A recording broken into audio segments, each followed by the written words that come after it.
Quantum mechanics में electron का एक पोजीशन वेव फंक्शन होता है जो ये बताता है कि किस टाइम पर एक पार्टिकल के कहाँ मिलने के चांसेस मैक्सिमम हैं।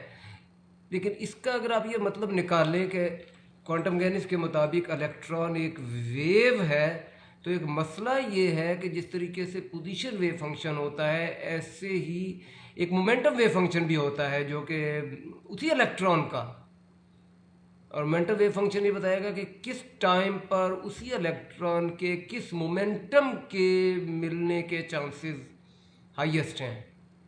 इसका मतलब है दो वेव फंक्शन हो गए इलेक्ट्रॉन के, लेकिन दो ही नहीं, तीन तीन भी हो सकते हैं। एनर्जी भी मेजर की जा सकती है, तो एक एनर्जी वेव फंक्शन होगा जो ये बताएगा कि किस टाइम पर किस एनर्जी के मिलने के चांसेस हाईएस्ट हैं। इस तरीके से एंगुलर मोमेंटम वेव फंक्शन हो सकता है, और इस तरीके से सारे वेव फंक्शन जितनी मेजरेबल क्वांटिटीज़ हैं सारे वेव फंक्शन हो सकते हैं। तो फिर इलेक्ट्रॉन क्या है? कि एक है ये इलेक्ट्रॉन, जितनी मेजरेबल क्वांटिटीज़ है इलेक्ट्रॉन उतनी टाइप के हैं। तो इस पजल का जवाब यह है कि इलेक्ट्रॉन के जितने भी वेव फंक्शन हैं वो सब एक ही केट वेक्टर से रिलेटेड हैं। इस वजह से आप कहना चाहें तो ये कह सकते हैं कि इलेक्ट्रॉन एक केट वेक्टर है। और केट वेक्टर का मतलब ये है कि ये केट वेक्टर है, और ये इधर ये ब्रा है, और इंग्लिश का लफ्ज़ जो ब्रैकेट है वो है इलेक्ट्रॉन के केट स्टेट में इलेक्ट्रॉन केट है, उससे अगर इलेक्ट्रॉन ब्रा में चेंज हो तो इस ट्रांजिशन की का एम्पलीट्यूड है ब्रैकेट यानी डॉट प्रोडक्ट, और इसका स्क्वायर प्रोबेबिलिटी है यानी चांसेस है इस चेंज के होने के। तो ये टॉपिक है इस लेक्चर का, और इस ब्रैकेट की ये डॉट प्रोडक्ट की एक मिसाल है डायरेक्ट डेल्टा। तो ये टॉपिक्स हैं इसके, और अब एक्चुअल लेक्चर शुरू करते हैं। सबसे पहले मैं पोजीशन वेव फंक्शन और मोमेंटम वेव फंक्शन का इंट्रोडक्शन करा दूं। अगर पोजीशन वेव फंक्शन है जो बताता है कि किस टाइम पर इलेक्ट्रॉन के कहाँ कहाँ का मतलब है पोजीशन होने के चांसेस हाईएस्ट हैं। तो ये जो पोजीशन वेव फंक्शन है ये बहुत सारी वेव्स, प्लेन वेव की कॉम्बिनेशन है। हर प्लेन वेव का एक मोमेंटम है, और ये जो मोमेंटम, किस मोमेंटम की क्या वेटेज है, ये जो वेटेज फैक्टर है ये मोमेंटम वेव फंक्शन है कि किस मोमेंटम के चांसेस कितने हैं। तो ये, और इस तरीके से एनर्जी वेव फंक्शन भी हो सकता है, एंगुलर मोमेंटम वेव फंक्शन भी हो सकता है। लेकिन ये सारे वेव फंक्शंस हैं ये सब रिलेटेड हैं एक ही चीज़ से। अब उसको देखते हैं वो क्या है, लेकिन पहले ये समझ लें कि ये चीज़ कोई ये हो सकती है एक ही चीज़ के एक ही चीज़ बहुत सारी इंफॉर्मेशन हो, लेकिन वो एक ही चीज़ के बारे में हो। यानी बहुत सारे वेव फंक्शन हैं जो कि एक ही चीज़ के बारे में है, उस चीज़ को हम इलेक्ट्रॉन कहेंगे। अब एक इस सिचुएशन की एक मिसाल आप ये कह सकते हैं कि एक मकान है, उसे आप मुख्तलिफ साइडों से देखें। इसका एक फ्रंट व्यू है, इसका एक साइड व्यू है, एक बॉटम व्यू है। ये सारे व्यू हैं, ये मुख्तलिफ फंक्शंस हैं, पोजीशन फंक्शंस आप कह सकते हैं। पोजीशन के बदलने से इनकी शेप बदल रही है, और ये मुख्तलिफ फंक्शंस हैं, लेकिन ये सारे फंक्शन एक ही मकान से रिलेटेड हैं। तो अब यहाँ क्या होगा कि वो ये सारे किसके हैं? एक मकान के हैं। लेकिन एक बात है, इस मकान के अंदर आप घुस कर देख सकते हैं, लेकिन इलेक्ट्रॉन के जितने वेव फंक्शन है वो इलेक्ट्रॉन से रिलेटेड है, लेकिन आपकी इंफॉर्मेशन वेव फंक्शन के बारे में रहेगी। इलेक्ट्रॉन के अंदर घुस कर आप नहीं देख सकते, लेकिन आपको इन वेव फंक्शन की कॉम्बिनेशन कोई मैथमेटिकली नाम देना होगा, और वही इलेक्ट्रॉन है। अब इसका मैथमेटिक्स ये है कि अगर एक इलेक्ट्रॉन है तो वो एक स्टेट में है। ये इलेक्ट्रॉन है हाइड्रोजन एटम में, इलेक्ट्रॉन एक्साइटेड स्टेट में है, और इसका मतलब इसके एक्साइटेड स्टेट से रिलेटेड ये पोजीशन वेव फंक्शन है। इसी एक्साइटेड स्टेट से रिलेटेड मोमेंटम वेव फंक्शन होगा जो कि बताएगा। और सबसे ज़्यादा जो रेलिवेंट बात है कि इसी एक्साइटेड स्टेट से रिलेटेड एनर्जी वेव फंक्शन होगा जो बताएगा कि इलेक्ट्रॉन की एनर्जी के किस एनर्जी के कितने चांसेस हैं। ये जो एक्साइटेड स्टेट एनर्जी की वैल्यू शायद आप इतनी मशहूर नहीं है, लेकिन ये ट्रांजिशन प्रोबेबिलिटी है इस बात की कि ये इलेक्ट्रॉन एक्साइटेड स्टेट से ग्राउंड स्टेट में चला जाए। ये जो ट्रांजिशन प्रोबेबिलिटी है ये डॉट प्रोडक्ट है, इसको मैं बाद में इंट्रोड्यूस कराता हूँ। लेकिन अगर ग्राउंड स्टेट में जाएगा तो ग्राउंड स्टेट का भी ये पोजीशन वेव फंक्शन है, और फिर जो एनर्जी वेव फंक्शन है ग्राउंड स्टेट का वो बताएगा कि इलेक्ट्रॉन की किस एनर्जी के चांसेस ज़्यादा हैं। और यहाँ आपको शायद बोहर मॉडल की वजह से पता हो कि इलेक्ट्रॉन की एक एनर्जी है -13.6 इलेक्ट्रॉन वोल्ट ग्राउंड स्टेट की। ये ग्राउंड स्टेट का एनर्जी के चांसेस उसमें ज़्यादा हैं, तो ये ग्राउंड स्टेट के एनर्जी वेव फंक्शन है। तो ग्राउंड स्टेट का पोजीशन वेव फंक्शन भी है, एनर्जी वेव फंक्शन भी है, मोमेंटम वेव फंक्शन भी है। ग्राउंड स्टेट का एक एंगुलर मोमेंटम भी होता है, उस एंगुलर मोमेंटम के चांसेस ज़्यादा हैं। क्या बताएगा? एंगुलर मोमेंटम वेव फंक्शन बताएगा। तो इसका मतलब ग्राउंड स्टेट से मुतालिक ये दोनों जो स्टेट्स हैं इनसे मुतालिक, हर स्टेट से मुतालिक कई कई वेव फंक्शन हैं। तो ये दोनों स्टेट क्या है? स्टेट, ये एक्साइटेड स्टेट क्या है, ग्राउंड स्टेट क्या है? इसका जवाब ये है कि ये एक कैट वेक्टर है एक्साइटेड स्टेट, और ये ब्रा वेक्टर है, और जो ब्रैकेट है वो ट्रांजिशन का मतलब है change one state from other, one state excited state से ग्राउंड स्टेट में ट्रांजिशन होने की प्रोबेबिलिटी वे फंक्शन मिलकर कैसे बताते हैं, ये इसके लिए आपको ब्रैकेट का मैथमेटिक्स सीखना होगा। और वो ये है कि अगर कई वेव फंक्शन है, मिसाल के तौर पर अगर 8 वेव फंक्शन हैं इलेक्ट्रॉन के ग्राउंड स्टेट में, तो अगर आपने एक इनका रिलेशनशिप इन मोमेंट, ये वेव फंक्शन क्योंकि सारे इलेक्ट्रॉन के हैं तो एक दूसरे से रिलेटेड होंगे। रिलेशन कितने होंगे? पहला किससे रिलेटेड होगा? बाकी से 7। दूसरे में करेंगे, दूसरे को पहला काउंट किया, ये तो पहला तो पहले काउंट हो गया, दूसरा बाकी 6 से रिलेटेड होगा। तीसरे पर जाएंगे, चले पहले 2 तो आपने काउंट कर लिए, तीसरा जो होगा वो बाकी 5 से रिलेटेड होगा, और जो चौथा होगा वो बाकी 4 से रिलेटेड होगा, और जो 5वां होगा बाकी 3 से रिलेटेड होगा। इससे 28 रिलेशनशिप होंगे। तो एक इलेक्ट्रॉन को डिस्क्राइब करने के लिए अगर 8 मेजरेबल क्वांटिटीज हैं तो आपको 28 रिलेशन चाहिए।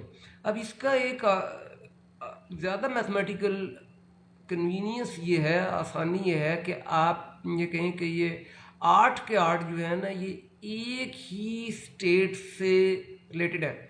ये जो पहला है ये भी इससे रिलेटेड है, दूसरा भी इससे रिलेटेड है, तीसरा भी इससे रिलेटेड है, चौथा भी इससे रिलेटेड है, 5वां भी, छठा, जितने भी हैं ये तो एक सिंबॉलिक है, वैल्यू की है कि इतने काउंट एग्जैक्ट ना करें। असल आइडिया है कि अगर ये सब एक से रिलेटेड है तो ये मिसाल के तौर पर ये एक स्टेट है, ये से पोजीशन कह लें, पोजीशन भी इलेक्ट्रॉन, वो जो स्टेट है ना जिससे सब रिलेटेड है वो इलेक्ट्रॉन है। तो और वो कैट वेक्टर है, इसको वेक्टर क्यों कहते हैं मैं अभी बताता हूँ, ठीक है। तो अगर electron position wave function ket vector से रिलेटेड है और उसी कैट वेक्टर से मोमेंटम वेव फंक्शन रिलेटेड है, तो इसकी वजह से पोजीशन वेव फंक्शन और मोमेंटम वेव फंक्शन आपस में रिलेटेड है। इस तरीके से अगर सब एक से रिलेटेड है तो उस वजह से सब आपस में भी रिलेटेड है। और आपको अब 8 रिलेशन चाहिए, 28 नहीं चाहिए। तो ये तो एक फायदा है एक ही चीज के होने का। अभी उस एक चीज को नाम देना है, अभी नाम दिया स्टेट। अच्छा, अब दूसरा नाम है वो एक क्या है, एक वेक्टर है। इस लफ्ज़ वेक्टर की वजह यह है कि मिसाल के तौर पर मैंने 8 कही थी ना, फिलहाल 2 की बात करें। एक है एक्स कंपोनेंट और एक है वाई कंपोनेंट। ये आपस में भी रिलेटेड हैं, लेकिन ये दोनों वेक्टर से रिलेटेड हैं। तो अगर ये वेक्टर से रिलेटेड हैं तो ये ए वाई भी ए वेक्टर से रिलेटेड है, और फिर ए एक्स भी ए वेक्टर से रिलेटेड है। तो इसकी वजह से ए वाई और ए एक्स आपस में रिलेटेड हैं। अब ये मिसाल है, ये तो एक जनरल लॉजिक है इस सिचुएशन का। एक दूसरी तस्वीर ये भी हो सकती है कि ये बहुत सारे एक वेक्टर के जो कंपोनेंट्स हैं उनको आप इकट्ठा कर दें तो एक चीज़ है वेक्टर, और ये कंपोनेंट सारे वेक्टर से रिलेटेड है। और ये इस तस्वीर में ये जो v1 v2 है ये डायरेक्शंस नहीं है, बल्कि ये नंबर्स हैं। जिस तरह ए वाई एक नंबर है, ए एक्स एक नंबर है और वो दोनों ए से रिलेटेड हैं। इस तरह v1 भी एक नंबर है, v2 भी एक नंबर है, v3 भी एक नंबर है। आप कह सकते हैं वेक्टर के कंपोनेंट्स हैं। और इससे ज़्यादा जरूरी बात यह है कि ये सारे जो नंबर्स हैं वो किसी एक चीज़ से रिलेटेड है। अच्छा, तो ये तो अब उस चीज़ को नाम अभी देना है, लेकिन इसी बात को, ये जो बात कह चुके हैं ये लिखी हुई है। और इसमें हमने ये है कि अगर ए एक्स बी ए से रिलेटेड है, ए वाई भी रिलेटेड है, तो ए वाई और एक्स आपस में रिलेटेड है। आपस में रिलेटेड होने की मिसाल ये है कि ए और एक्स ये दोनों जो है ना, इसकी वजह से ये साइन थीटा और कॉस थीटा, इनकी जो रेशो यानी टैन थीटा, इन दोनों को आपस में रिलेट कर देता है। तो इसका मतलब ये काम मैथमेटिकली भी हो सकता है। अब मजीद मैथमेटिक्स देखें। अच्छा, अब बात यह कि अगर मैं वेक्टर का पता है तो ये जो नंबर्स हैं जो कि वेक्टर से रिलेटेड हैं, ये रिलेशन कैसा है। अब उसमें मुझे दो तरह के बताने हैं रिलेशन। अगर आपको वेक्टर पता है तो ये कंपोनेंट्स, ये वो नंबर कैसे पता होंगे, यानी अब वेक्टर को आप सेट भी कह सकते हैं। ये सारी चीज़ों का सेट पता है तो आप नंबर्स कैसे मालूम करेंगे जो है। और उसके बाद आखिरी स्लाइड ये है इस लेक्चर की कि अगर आपको नंबर्स पता है तो आप वेक्टर कैसे मालूम करेंगे। तो अभी फ़िलहाल काम ये है कि अगर आपको वेक्टर पता है तो आप नंबर कैसे मालूम करेंगे कि जिनके बारे में कहा गया है कि वो सारे नंबर वेक्टर से रिलेटेड हैं। तो इसका एक तो सादा मिसाल वेक्टर में, जब भी आपने अगर थोड़ा सा भी वेक्टर पढ़ा है तो आपको पता होगा कि ए वेक्टर है, अगर उसको आई यूनिट वेक्टर से मल्टीप्लाई करें। अब डॉट प्रोडक्ट लें, ये क्रूशियल लफ्ज़ है डॉट प्रोडक्ट, क्योंकि इस डॉट प्रोडक्ट कोई बाद में ब्रैकेट कहना है, ठीक है। लेकिन फिलहाल इसे सादा वेक्टर में कहें, डॉट प्रोडक्ट कहें। डॉट प्रोडक्ट, अगर आपने ये जो डॉट प्रोडक्ट है ये आपको नंबर दे देगा। किसका किससे ये देखते हैं, लेकिन बेसिस बात ये कि डॉट प्रोडक्ट नंबर देगा अगर आपको वेक्टर पता है। अच्छा, अब इसकी एक इसके अब ये बताएं कैट ब्रा नोटेशन में इसको कैसे लिखना है। अब कैट ब्रा नोटेशन की वजह ये है कि जो डॉट प्रोडक्ट है ब्रा कैट, इंग्लिश का लफ्ज़ है ना ब्रैकेट, उसमें सी को साइलेंट कर दे तो ये ब्रा, सी ना बोले, ब्रा सी सोचें आप लेकिन बोले नहीं, ब्रा कैट। ये जो ब्रैकेट है ये डॉट प्रोडक्ट है, ब्रा सी ना बोले किसका। अब क्वांटम मैकेनिक्स पर आते हैं। ऑर्डिनरी में तो आपने ऑर्डिनरी वेक्टर में तो आपको पता है। क्वांटम मैकेनिक्स में अगर एक्स के साथ ब्रैकेट है तो ये एक्स पोजीशन है, तो ये पोजीशन वेव फंक्शन है। और वही, अब ये देखिए मेरा ख्याल आपको कोई मैथमेटिकली मेरा दिखाई देना शुरू होगा, वही एक ही स्टेट जिसको अभी दिखाया था ना, एक ही चीज़ है कि 8 चीज़ों से रिलेटेड है, या 2 चीज़ें मैंने मिसालें दी हैं, वही स्टेट एक ही स्टेट के, यानी इसको मोमेंटम कहते हैं, मोमेंटम से रिलेटेड है तो ये वही स्टेट, तो ये मोमेंटम वेव फंक्शन है। तो इस तरीके से आप देख सकते हैं कि जितनी क्वांटिटीज़ होंगी उतने वेव फंक्शंस होंगे, और जितनी मर्जी आप क्वांटिटीज़ का ले, कोई लिमिट नहीं है, और सारे एक ही से रिलेटेड होंगे। और उसको कैट वेक्टर क्यों कहते हैं ये भी उम्मीद है आपको कुछ दिखाई देने लग गया होगा। अच्छा, एक बार वजाहत कर दूं कि ये जो जिसको मोमेंटम वेव फंक्शन को मैंने साई के लिखा है, इससे पहले इस लेक्चर के शुरू में इसको फाई के लिखा था, लेकिन है ये एक ही चीज़ के दो नाम हैं और दोनों अपना अपना इम्प्रेशन दे रहे हैं। साई के का मतलब ये है कि वही स्टेट है, उसी स्टेट का मोमेंटम वेव फंक्शन है, और फाई के का मतलब है फार्मूला बदल जाएगा। तो ये दोनों अपना अपना इम्प्रेशन दे रहे हैं। अच्छा, अब ये देखें ये इलेक्ट्रॉन क्या है, तो उसका जवाब ये इलेक्ट्रॉन एक कैट वेक्टर है, सेम स्टेट है। इलेक्ट्रॉन, असल में बात ये इलेक्ट्रॉन की नहीं बात करनी चाहिए, इलेक्ट्रॉन की स्टेट की बात करनी चाहिए। अगर इलेक्ट्रॉन ग्राउंड स्टेट में है तो वो और स्टेट है, और इलेक्ट्रॉन वही इलेक्ट्रॉन है। अगर वो एक्साइटेड स्टेट में है तो अलग स्टेट है, और अगर एक स्टेट है तो एक स्टेट, जो स्टेट है वो कैट है, इसको स्टेट वेक्टर भी कहते हैं। और ये उस स्टेट की सारी प्रोबेबिलिटीज, यानी उस स्टेट से के सारे wave function, position wave function, momentum wave function, energy wave function, angular momentum function से रिलेटेड हैं। ये पिक्चर को मैं बार बार दिखा रहा हूँ, लेकिन इस दफ़ा मैंने इसमें स्टेट वेक्टर यानी कैट वेक्टर भी शामिल कर दिया है। अभी तक मैं कहता नहीं सब एक से रिलेटेड है, उसको एक नाम दे दिया है, और ये बाकी बात कोई नई नहीं है। अच्छा, ये शायद ये नाम नए हैं, ठीक है, आइडिया तो पुराना है, ठीक है, कि ये कैट वेक्टर किससे रिलेटेड है, पोजीशन वेव फंक्शन से, और यही मोमेंटम वेव फंक्शन से, और इसकी वजह से ये आपस में रिलेटेड है। ये बात मैं भी कर चुका हूँ पिछली स्लाइड में भी। अच्छा, अब इसका मैथमेटिक्स में ये है कि एक और जो चीज़ है, अगर वेक्टर हैं तो वेक्टर में एक बेसिस वेक्टर होते हैं ऑर्डिनरी वेक्टर्स में। जैसे ऑर्डिनरी वेक्टर 2 डायमेंशनल वेक्टर में आई और जे, कोई सा वेक्टर आई और जे के लिए कॉम्बिनेशन के ऊपर लिखा जा सकता है। अब ये बात जो आपको कहते हैं ना कि A is equal to A X I plus A Y J, अब जरा इस इसको लिखने के लिए पहले कैडबरा नोटेशन, नोटेशन का मतलब लिखने का तरीका, इसको भी साथ साथ सीखें, ठीक है। कि बेसिस वेक्टर को आई जे ना कहें, इस आई को ना असल में आई जे के लेटर से कंफ्यूज ना करें। यहाँ अगर आई 1 है तो उसका मतलब पहला बेसिस वेक्टर, यानी इसको आप आई यूनिट वेक्टर कह लें। अगर आई एक नंबर है, इंटीजर है। अगर ये 2 है तो दूसरा आप जे कह लें, या जो भी कह लें। अमेरिकन टर्मिनोलॉजी में तो पहले को एक्स हैट कहते हैं और दूसरे को वाई हैट कहते हैं। तो नाम इतने आम नहीं है, असल बात है काउंटिंग। काउंटिंग का एक और फ़ायदा ये भी है कि अगर आप नामों पर जा रहे हैं ना तो फिर आप लिमिटेड हो जाएंगे। आई जे के बाद आप सोचेंगे, लेकिन और अगर अमेरिकन में तो एक्स वाई करें, जेड उसके बाद तीसरे के बाद चौथा लेटर ही नहीं है। लेकिन अगर आपने नंबर से लेबल किया है तो पहला, दूसरा, तीसरा, चौथा, पांचवा, छठा, ये आप चलते रहेंगे। तो ये एक फ़ायदा है। अब उसे कहें, अब कहते हैं ना ऑर्डिनरी में कहते हैं ना R is equal to R X I plus, ये प्लस है, समेशन है, प्लस आर वाई जे। तो ये उसी को एक समेशन की सिंबल में लिखा हुआ है। और इस बार नंबरों के लेबल जो है ना लेटर नहीं है, बल्कि लेबल इंटीजर्स हैं। और ये जो पहले वेक्टर को एक नंबर से, यानी ऑर्डिनरी आई को आप ए एक्स से मल्टीप्लाई करते हैं, ऑर्डिनरी जे को आप ए वाई से मल्टीप्लाई करते हैं। जब बेस, और ये बेसिस वेक्टर हैं, ये लफज है। बेसिस वेक्टर को जब आप नंबर से मल्टीप्लाई करें, दूसरे बेसिस वेक्टर नंबर से मल्टीप्लाई करें, सबको ऐड अप कर दें, ये कहलाती है लीनियर कॉम्बिनेशन। अच्छा, अब ये है डिस्क्रीट, यानी पहला, दूसरा, तीसरा तो अभी अब आपके जहन में हो सकता है ऑर्डिनरी वेक्टर्स हों। लेकिन जैसे मैंने बताया था ना, इसको एक नंबर से लेबल करने का फ़ायदा ये है कि वो नंबर लाजमी नहीं इंटीजर हो, वो नंबर एक रियल नंबर भी हो सकता है जो कि कंटिन्यूस जिसकी वैल्यू हो। और फिर फिजिकली उसका यूज़ ये है कि वो जो है ना वो पोजीशन, वो नंबर पोजीशन हो सकता है। अगर पोजीशन है तो इसकी जगह आई की जगह पोजीशन आ जाए, ये पोजीशन लेबल, इसकी पोजीशन से लेबल होगी। अभी जो वेव फंक्शन है आर आई, यहाँ ये क्या आया था, आर यानी वेक्टर का नाम और इंडिपेंडेंट वेरिएबल आई था। यहाँ अगर वेक्टर का नाम साई है तो इंडिपेंडेंट वेरिएबल अगर कंटिन्यूस है तो राउंड ब्रैकेट के अंदर लिखा जाता है।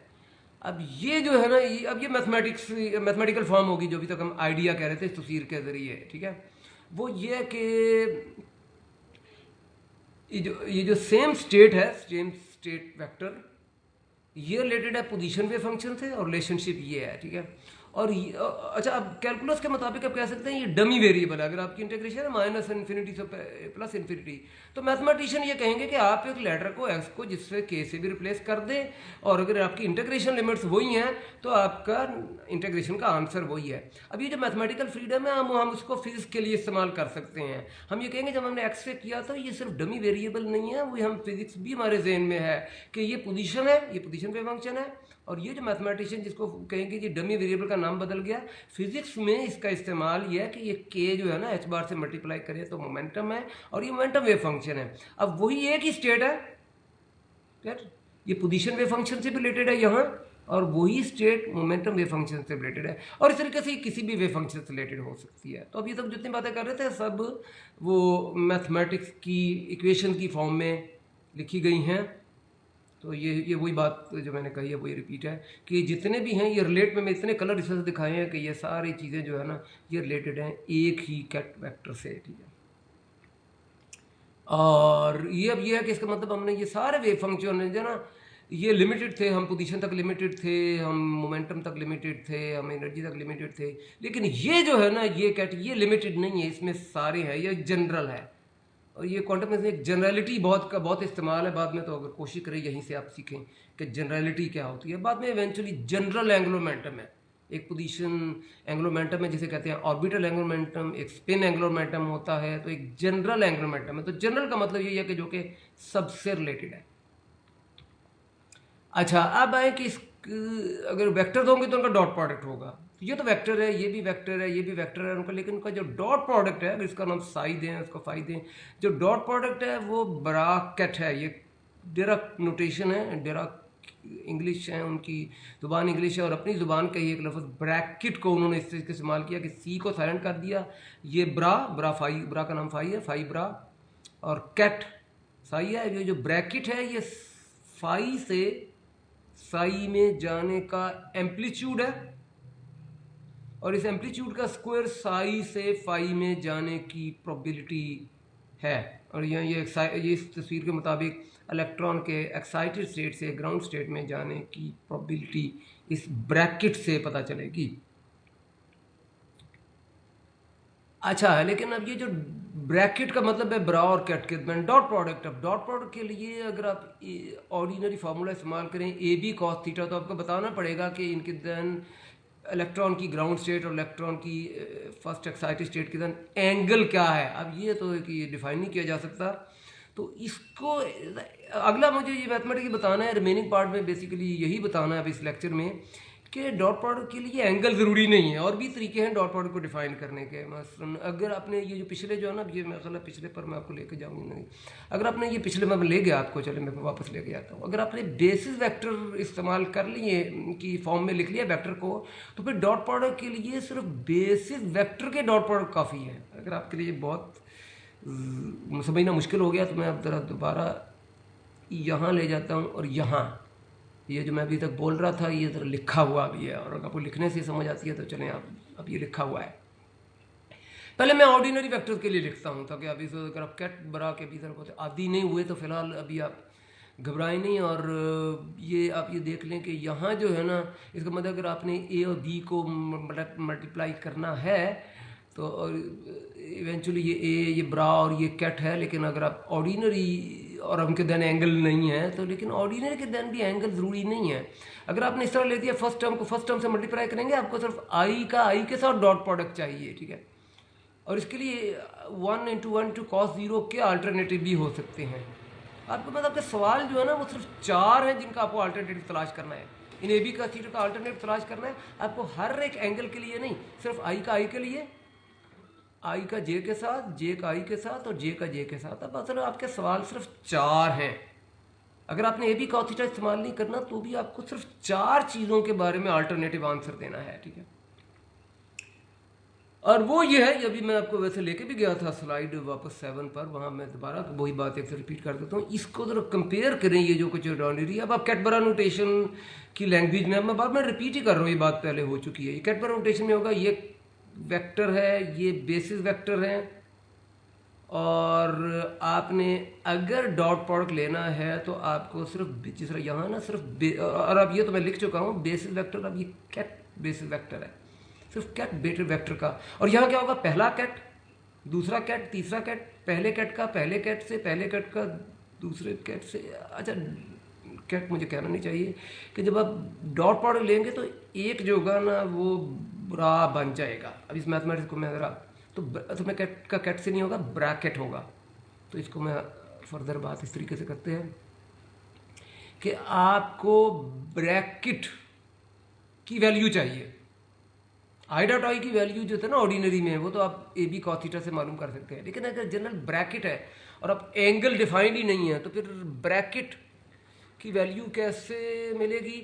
अच्छा ये जो है ना, इस सवाल का जवाब कुछ स्लाइड्स के बाद है इस कोर्स में कि ब्रैकेट की value A B cos theta का अल्टरनेटिव क्या है। लेकिन उस लेक्चर तक पहुंचने के लिए आपको फिलहाल ये करना पड़ेगा कि जो वैल्यू दी गई है बस उसका इस्तेमाल करें और अपना मैथमेटिक्स सीखना शुरू करें।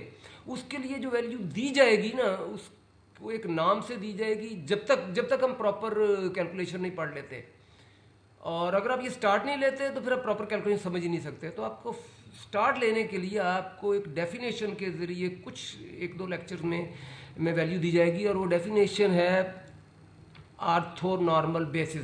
बेसिस में आपको कह चुका हूँ, बेसिस जो है ना, बेसिस वेक्टर है मिसाल के तौर पर ऑर्डिनरी 2 डायमेंशन में I unit vector, J unit vector. अच्छा यूनिट होना ज़रूरी नहीं है, ठीक है, नाम भी हो। असल में आई और जे जो है ना वो बेसिस वेक्टर है, और बेसिस वेक्टर और भी हो सकते हैं। अगर कैट बरा नोटेशन लिख रहे हैं आप कहेंगे जी पहला बेसिस वेक्टर, दूसरा बेसिस वेक्टर, तीसरा बेसिस वेक्टर, ठीक है। अगर आप डिस्क्रीट का मतलब काउंट कर रहे हैं तो अगर आपकी ये बेसिस वेक्टर ऑर्थोनॉर्मल है ना, तो इसमें लफ्ज़ ऑर्थो का ortho is short for orthogonal. Orthogonal का मतलब अगर ये डिफरेंट है तो इनका डॉट प्रोडक्ट ब्रैकेट 0 है। अब ठीक है, इस लफ्ज़ का ओरिजिन ये है कि ऑर्थोगनल जो होता है ना ऑर्डिनरी वेक्टर्स में, अगर आई और जे यूनिट वेक्टर्स हैं, इनको इससे कंफ्यूज ना करें, वो यूनिट वेक्टर हैं, अगर इनका म्यूचुअल एंगल 90 है, अगर वो ऑर्थोगोनल है, म्यूचुअल एंगल 90 है, तो ए बी कॉस 90 जीरो हो जाएगा। आप उस डेरिवेशन को इस्तेमाल ना करें, लेकिन रिजल्ट को इस्तेमाल, रिजल्ट इस जब तक की डेफिनेशन आप रिजल्ट इस्तेमाल कर सकते हैं, वो ये अगर डिफरेंट है तो डॉट प्रोडक्ट जीरो है, और अगर सेम है, जिस तरह इसकी एक मिसाल वही है कि आई यूनिट वेक्टर और जे यूनिट वेक्टर, अब डॉट प्रोडक्ट से ए बी कॉस थीटा से मिलेगा 1 × कॉस जीरो, जो कि 1 है। अब उसको इस्तेमाल ना करें डायरेक्शन को, लेकिन न्यूमेरिकल वैल्यू ठीक है, उसको इस्तेमाल करें। और जब आप इस्तेमाल कर सकते हैं तो ये ऑर्थोनॉर्मल बेसिस है। तो ये ऑर्थोनॉर्मल बेसिस जो है ना, ये ऑर्डिनरी वेक्टर्स के लिए हम पहले से इस्तेमाल कर रहे हैं, ये कोई नई नहीं है, नाम सिर्फ नया है। अच्छा, अब यहाँ इसको ना नंबर से काउंट करने का फ़ायदा ये है, इसको एक्स वाई जेड या आई जे के बजाय नंबर करें, पहला दूसरा तीसरा। अब ये देखें ना, पहला दूसरा तीसरा चौथा भी हो सकता है, पांचवा भी हो सकता है, ये कोई भी इंटीजर हो सकता है। और इसका सिर्फ यही फ़ायदा नहीं है कि कई हो सकते हैं, बल्कि एक और फ़ायदा ये भी है कि ये जो आई डिस्क्रीट है, इंटीजर है, इसको मैं किसी रियल वेरिएबल से भी रिप्लेस कर सकता हूँ। उसमें इसमें होगा कि जो डॉट प्रोडक्ट है ये क्रॉनिकल डेल्टा नहीं होगा, बल्कि डायरेक्ट डेल्टा होगा। तो डायरेक्ट डेल्टा का जो इंट्रोडक्शन है, ये नेक्स्ट टॉपिक है। इस वक्त मैं एक वजाहत कर दूं कि अगर आप ये समझें ना कि एक्स कभी तक आपके जेन में, या इस आई को आई यूनिट वेक्टर से कंफ्यूज ना करें, जे को आई के तो एक ही होता है, इस आई की वैल्यू सिर्फ पहली नहीं, पहली दूसरी तीसरी चौथी पांचवी छठी कुछ भी हो सकती है। जे भी जे यूनिट वेक्टर नहीं है। सिमिलरली एक्स का मतलब ये नहीं है कि ये एक्स, इसका एक्स डायरेक्शन से कोई ताल्लुक है। अगर x की वैल्यू -3.25 2.7 है, तो इसका लेबल, आप इसका ये लफ्ज़ लेबल सीखने की कोशिश करें, ये इसका लेबल है, इसकी डायरेक्शन नहीं है, ठीक है। तो इसका लेबल ये भी हो सकता है। अच्छा, अब अगला जो टॉपिक है वो ये है कि डायरेक्ट डेल्टा क्या है, ठीक है। और डायरेक्ट डेल्टा ये है कि अभी मैं आपको वापस ले जाता हूँ, ये डायरेक्ट डेल्टा जो है ना, ये क्रॉनिकल डेल्टा की ही कंटिन्यूस जनरलाइजेशन है। ये जो फिक्रा बोला है, इसका मतलब ये है कि जो क्रॉनिकल डेल्टा है, अच्छा, इसमें मतलब ये कि क्रॉनिकल डेल्टा में इंडिपेंडेंट वेरिएबल दो होते हैं, लेकिन आई और जे, लेकिन डायरेक्ट डेल्टा में ये दो नहीं है, ठीक है, ये दो है, लेकिन इनका जो डिफरेंस है वो एक नंबर बन चुका होता है, ठीक है। तो आप ये कहेंगे कि ये फ़र्क है, इसमें इंडिपेंडेंट वेरिएबल दो है और इसमें एक है, लेकिन मैं कह सकता हूँ ये जो है ना, ये इसको भी आप एक की सूरत में लिख सकते हैं। अब ये मैं अगली स्लाइड में कर रहा हूँ, ठीक है, कि जो ऑर्डिनरी क्रॉनिकल डेल्टा है, ये भी आई और जे के डिफरेंस का ही फंक्शन है। जब ये बात है, कहने का एक तरीका है कि अगर आई जे डिफरेंस है, अब उसी का मतलब है कि अगर आई और जे का डिफरेंस जीरो है, सॉरी आई और जे डिफरेंट है, तो आई और जे का डिफरेंस नॉन जीरो है। अगर आप कहते हैं कि आई और जे सेम है, तो आई और जे दो की बात कर रहे हैं, लेकिन अगर आप इधर देखें तो उनका डिफरेंस जीरो है। तो असल में ये जो क्रॉनिकल डेल्टा है, ये भी डिफरेंस का फंक्शन है, और डिफरेंस एक इंटीजर है, इसको नाम देते हैं एन का, ठीक है। और इसका मतलब ये है कि अगर एन जो है ना, अब एन क्या है, ये डिफरेंस है, अगर डिफरेंस जीरो है तो क्रॉनिकल डेल्टा 1 है, और अगर डिफरेंस कुछ और है तो ये जीरो है।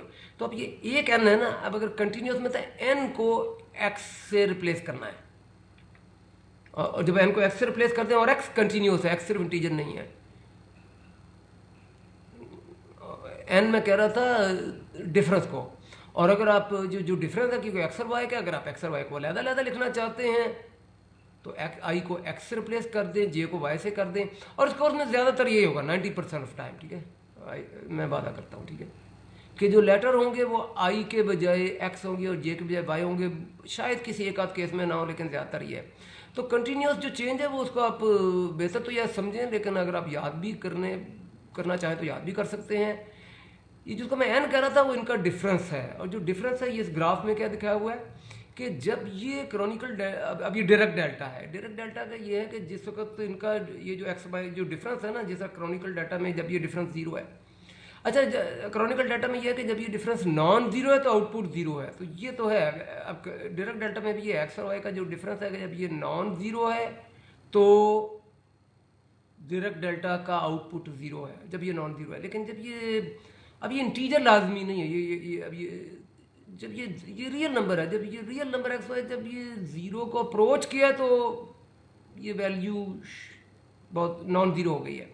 ये नॉन जीरो की अगर आप ये जानते थे कि ये नॉन जीरो और इसकी वैल्यू क्या है, तो इसके लिए अब मैं फर्दर डिटेल की जरूरत है, और वो डिटेल ये है कि ये पहले तो इनका रिलेशनशिप ना कि क्रॉनिकल डेल्टा डिस्क्रीट है, तो डायरेक्ट डेल्टा क्या है, कंटिन्यूस जनरलाइजेशन है। तो कंटिन्यूस की निशानी क्या है मैथमेटिक्स में, या ये सब इसकी मिसाल कह लें तो सबसे आम मिसाल ये कंटिन्यूस की ये है कि डिस्क्रीट के बजाय कंटिन्यूस करने की मिसाल ये है कि अगर डिस्क्रीट में सम हो तो कंटिन्यूस में इंटेग्रल होता है। डिस्क्रीट में ये सारे एरियाज का सम है और कंटिन्यूस में इसके नीचे एरिया है और जो एरिया होता है वो इंटेग्रेशन होती है। तो सम को अपने इंटेग्रल में कन्वर्ट करना है। तो अगर हमने डिस्क्रीट और कंटिन्यूस का रिलेशनशिप करना है तो इसका मतलब आपको एक ऐसा सम सोचना होगा जो कि क्रॉनिकल डेल्टा के बारे में वैलिड हो और फिर उसको कंटिन्यूस में कन्वर्ट करना होगा। अगर उसमें सम है तो सम को इंटेग्रल कर दें। अभी एक्चुअली ये जो बात होता है वो इस तरीके से किया जाता है कि ये जो अब ये देख लें इक्वेशन, इसमें सम भी है, क्रॉनिकल डेल्टा भी है, इक्वेशन भी है, सारी निशानियां हैं। और अगर आप मेरे से सोच रहे हैं कि इसका प्रूफ क्या है तो बड़ा सादा सी बात है, सिर्फ बोली भी जा सकती है। वो ये है कि अगर आई और जो डिफरेंट सम में अगर आई को फॉर एग्जांपल आप ये अच्छा आई पर सम है, जे को आप कह दें जे पर फॉर एग्जांपल 5 है, 5 है। अगर जे 5 है ना तो आई की जितनी बाकी वैल्यू है ना 5 के अलावा 1 2 3 4 नेगेटिव भी और 5 को छोड़ के 6 7 8 सबके लिए ये 0 है तो सारी टर्म तो 0 होंगी, लेकिन सिर्फ 5 5 यानी 1 5 5 अभी उसमें ये सिर्फ एक नॉन जीरो की वैल्यू होगी और वो 1 होगी तो ये 0 प्लस 1। तो आप समझिए ये इक्वेशन तो ठीक है। अब ये तो है डिस्क्रीट में और ये सम में। जब क्रॉनिकल अभी तक क्रॉनिकल डेल्टा था, अब डेल्टा का मतलब है इसनो कंटिन्यूम वर्जन लेना है। और कंटिन्यूम वर्जन का मतलब ये है कि जो सम है इसको इंटीग्रल बना देना है, आई को एक्स बना दिया है, जे मैंने फिक्स कहा था ना जे 5 है तो इसकी जगह एक्स नॉट कह दिया, ये फिक्स है, ठीक है। ये इंटीग्रल 1 है, इधर भी 1 था, ठीक है। आप एक्स नॉट लिमिट आप इसे वाई कह सकते हैं क्योंकि तस्वीर में वाई था और वैसे वाई भी फिक्स था, एक्स नॉट भी फिक्स है, तो ये की चीज़ के नाम है, वेरिएबल एक्स ही है। अच्छा, लेकिन अब ये जो डेफिनेशन है इसको एक इंटीग्रेशन फार्मूले की भी शक्ल दे सकते हैं और उसके लिए आपको क्रॉनिकल डेल्टा के लिए आपको ये इक्वेशन देनी होगी जिसका मतलब वही है कि अगर जे मिसाल के 5 है या आपको 5 जरूरी नहीं है, अगर जे 3 है तो जब F1 था तो था 3 1 F1 है तो 1 3, अब ये 0 हो गया। F2 के साथ भी 0 हो गया, F4 के साथ भी 0 हो गया, 5 के साथ 0 हो गया। लेकिन ये जो F3 है, अगर J3 है तो ये F3 है उसके साथ 1 मल्टीप्लाई हो रहा है तो ये FJ आंसर होगा। अब आई जे वैसे बराबर है, आप कह सकते हैं ये आई क्यों नहीं रखा तो इसको जे क्यों रखा है, तो जवाब ये है कि कैलकुलस का या समेशन का रूल ये है कि अगर जिस पर सम हो जाए वो आंसर में ख़त्म हो जाता है। तो क्योंकि आई पर सम हो गया तो यहाँ आई नहीं रखा जा सकता, ये जे ही होगा। अब इसे कंटिन्यूस में करेंगे तो ये देख लें क्या है, ये सम के बजाय इंटेग्रल, आई के बजाय एक्स, आई के बजाय एक्स, जे के बजाय वाई और एफ जे वाई, ये तो सीधा सीधा लेटर टू लेटर है। और ये जो फार्मूला है ये इंटीग्रेशन फार्मूला, एक इंटीग्रेशन फार्मूला है। और अब आप आइंदा के लिए आपकी ये इंटीग्रेशन फार्मूला आपकी लिस्ट में एडअप हो जाना चाहिए, उस लिस्ट में जिसमें अभी तक पावर रूल है। इंटीग्रेशन फार्मूला क्या है, पावर रूल है। फिर ये कि साइन का कॉस का इंटीग्रल साइन है और साइन का इंटीग्रल माइनस कॉस है और जो ट्रिग्नोमेट्रिक है, और फिर एक्सपोनेंशियल का इंटीग्रल, और जो भी अगर आपको इंटीग्रेशन फार्मूला याद है उसमें ये एडअप कर लें, ये इंटीग्रेशन फार्मूला। और ये इंटीग्रेशन फार्मूला जैसा पावर रूल है उसका नाम है पावर रूल, या इस इंटीग्रेशन का नाम है शिफ्टिंग प्रॉपर्टी। और उसकी वजह यह है कि एक्स तो ख़त्म हो गया और ये शिफ्ट हो गया वाई पर। अच्छा, अब इसमें अब ये एक दो स्लाइड रह गई हैं और उसमें मुझे ये बताना है कि एक हमने ये जब डॉट प्रोडक्ट है तो डॉट प्रोडक्ट का एक ऑर्डिनरी वेक्टर में इस्तेमाल ये है कि डॉट प्रोडक्ट का ताल्लुक मैग्नीट्यूड से है। तो अगर डॉट प्रोडक्ट को ब्रैकेट लिखें तो ब्रैकेट का ताल्लुक भी मैग्नीट्यूड से होगा। और वो इस तरीके से कि इसको मैं आपको दिखा देता हूँ कि मैग्नीट्यूड क्या होता है। अगर एक वेक्टर का मैग्नीट्यूड है तो उसको आप अपने आप से मल्टीप्लाई करें तो ये होगा ए कॉस थीटा। ये मैं ऑर्डिनरी वेक्टर्स के लिए आप ए बी कॉस थीटा इस्तेमाल कर सकते हैं, लेकिन कैट बरा के लिए नहीं। ये ऑर्डिनरी वेक्टर है तो उसके लिए ए कॉस 0 ए स्क्वायर हो गया, मैग्नीट्यूड का स्क्वायर हो गया। अब कैट बरा में भी यही करना है हमने कि अगर अपने साथ मल्टीप्लाई करें तो वो मैग्नीट्यूड का स्क्वायर है।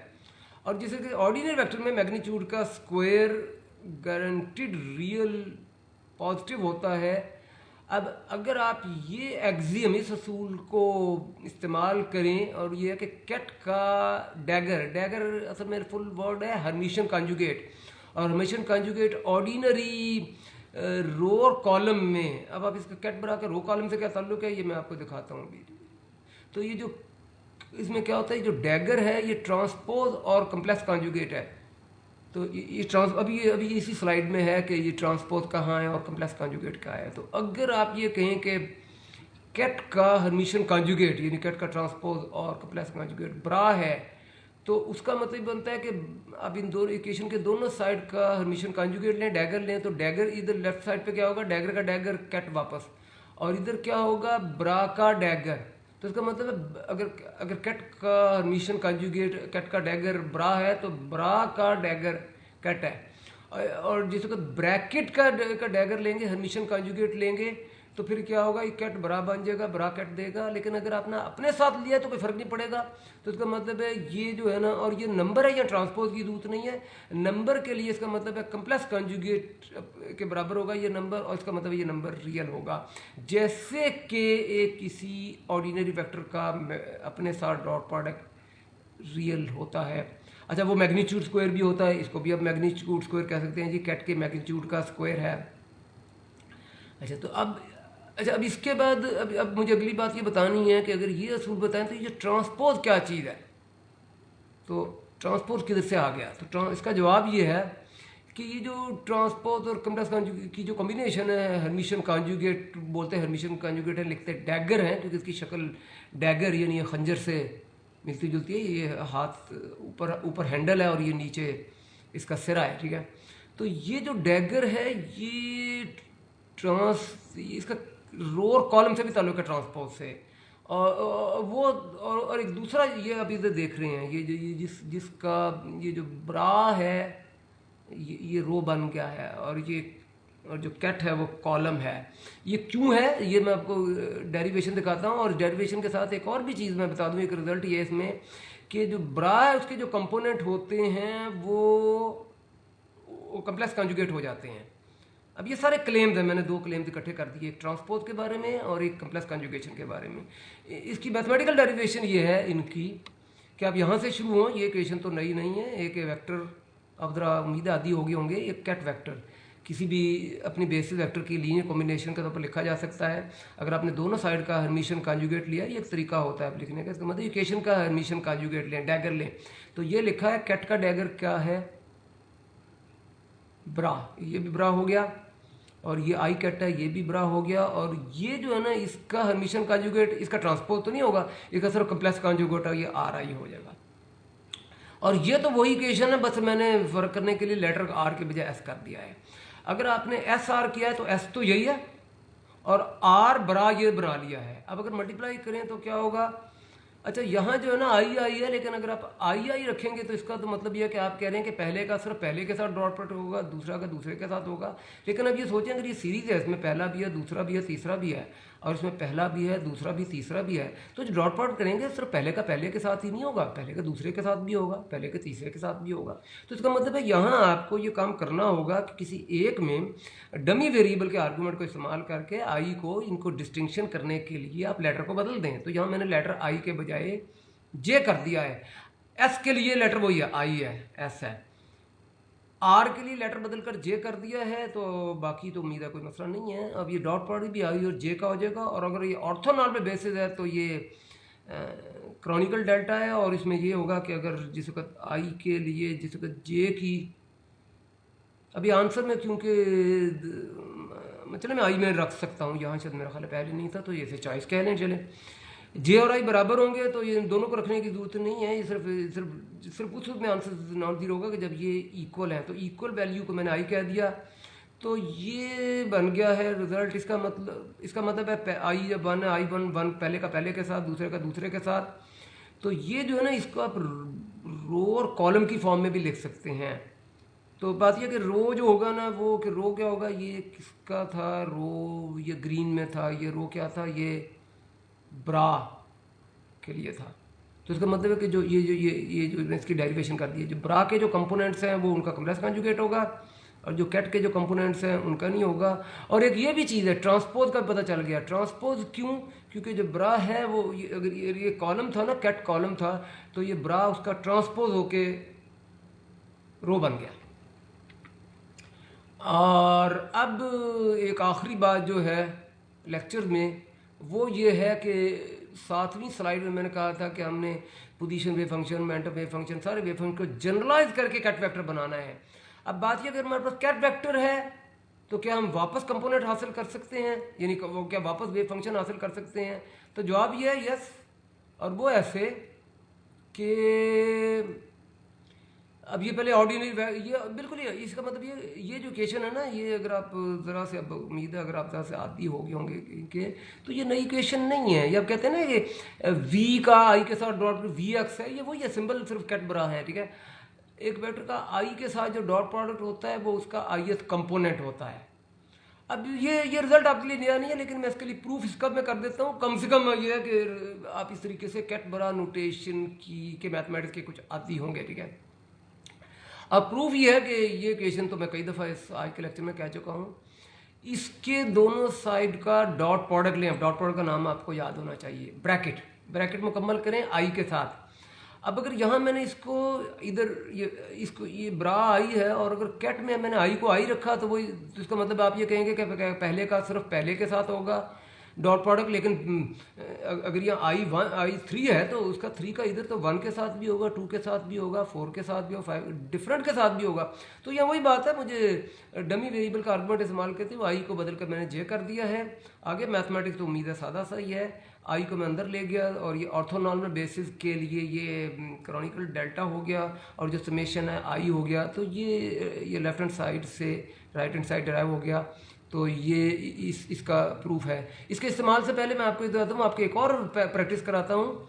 वो ये है कि आप इसको कंटिन्यूम के लिए करें। अगर आप कंटिन्यूम का लफ्ज़ अगर नहीं सीखे, जैसे आई मैथमेटिक्स है तो आई को एक्स से रिप्लेस कर दें और सो ऑन, ठीक है। तो उसमें क्या होगा, अब आपने प्रूव करना है आई के बजाय एक्स और इधर। अच्छा, ये जो लेटर बज़ाहिर ये एक लेटर या आर के बजाय साई कह दिया, लेकिन असल में इसके एक एजेंडा है और मैं आपको पता है साई का लेटर क्वांटम मैथमेटिक्स में किसके लिए होता है और एजेंडा भी मैं आपको बता देता हूँ। लेकिन फिलहाल आप यूँ समझे जैसे आप मैथमेटिक्स कर रहे हैं, ठीक है, कि आपने सिर्फ अब कंटिन्यूम जनरलाइजेशन का लफ्ज़ सीख रहे हैं। अब कुछ देर के लिए आप इस तरीके से करें। और ये जो है ना, ये कोई नई, ये बिल्कुल आसान चीज़ होनी चाहिए। जस्ट लेटर ही बदले हैं, आई 4 रख दिए, आई के बजाय एक्स कर दिया है, आर के बजाय साई कर दिया है और ये आर के बजाय साई है और आई के बजाय एक्स है। और अब ये कंटिन्यूस है क्योंकि आई डिस्क्रीट था और एक्स कंटिन्यूस है। अभी आपको लगेगा जैसे आप सिर्फ मैथमेटिक्स कर रहे हैं, लेकिन मैं बताता हूँ इस मैथमेटिक्स के अंदर बहुत क्वांटम मैकेनिक्स और फिजिक्स भी है। क्यों, ये बाद में बताता हूँ। फिलहाल मैथमेटिक्स मुकम्मल कर लें कि यही चीज़ है। इसको आप कंटिन्यू में ऐसे लिखेंगे और यहाँ डॉट प्रोडक्ट आई के बजाय एक्स कैट के साथ लेंगे और इसका एक्स कैट को अंदर ले जाएंगे। तो ये जो डॉट प्रोडक्ट है अगर कंटिन्यूस होता है तो ये डायरेक्ट डेल्टा होगा। और ये शिफ्टिंग प्रॉपर्टी का शायद पहला इस्तेमाल आपने भी सीखा, ये शिफ्टिंग हो जाएगा। वाई जो है ना ये शिफ्ट हो गया एक्स पर। अच्छा, ये रिजल्ट आ गया। अभी तक हम एक तरह से बज़ाहिर मैथमेटिक्स कर रहे थे, लेकिन इसका इस्तेमाल ये है, अगर आप ये देखें, ये डिलिबरेट सा साई एक वेव फंक्शन ऐसा ही एक्सेलेरेटर वेव फंक्शन है। इसका मतलब है ये जो सादा सा मैथमेटिक्स लग रहा था, ये कह रहा है कि अगर आपने जनरलाइज करके या किसी भी वजह से आपको स्टेट वेक्टर पता है तो वेक्टर से, अब वेक्टर सारे वेव फंक्शन से रिलेटेड है। रिलेशन कैसे है, अगर आपको वेव फंक्शन पता थे तो वेव वेक्टर कैसे मालूम करें, ये मैं आपको पहले बता चुका हूँ, वो ऐसा ही है। अच्छा, ये इधर मौजूद है। अगर आपको वेव फंक्शन पता है तो वेव वेक्टर कैसे, और अगर आपको वेव वेक्टर पता है तो वेव फंक्शन कैसे।